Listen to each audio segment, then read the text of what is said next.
2024 December ಮಾಹಿಯಲ್ಲಿ ಜರುಗಲಿರುವ 87ನೇ ಅಖಿಲ ಭಾರತ ಕನ್ನಡ ಸಾಹಿತ್ಯ ಸಮ್ಮೇಳನ ಪ್ರಯುಕ್ತ ರಾಜ್ಯಾದ್ಯಂತ ಸಂಚರಿಸ್ತಾ ಇರುವ ಕನ್ನಡ ಜ್ಯೋತಿ ರಥವು ಬೆಳಗಾವಿ ನಗರಕ್ಕೆ ಆಗಮಿಸಿತು.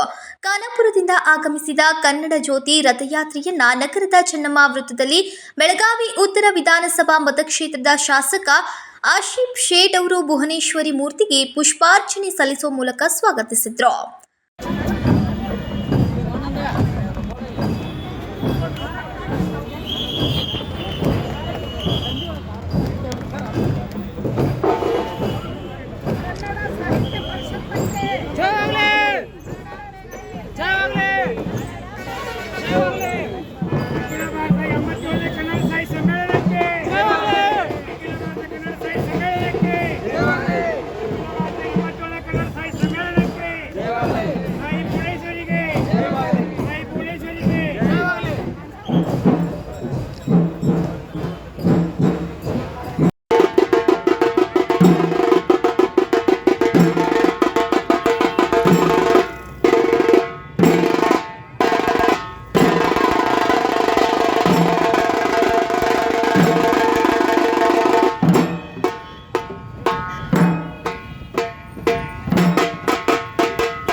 ಇನ್ನು ಈ ಸಂದರ್ಭದಲ್ಲಿ ಅನೇಕರು ಉಪಸ್ಥಿತರಿದ್ದರು.